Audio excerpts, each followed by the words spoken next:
Hi guys, welcome back with me again in this channel.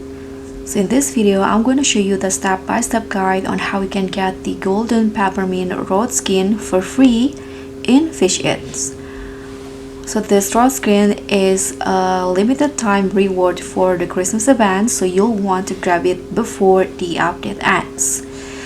So what you need to do first, of course, from the Fisherman Island, you just need to go to the Christmas Island, and after that you need to complete the specific Christmas event challenge or quest in here, and after that you'll be able to get this Golden Peppermint Rod Skin. So you can find it from this rod skin list and you can equip it to use it on your rod.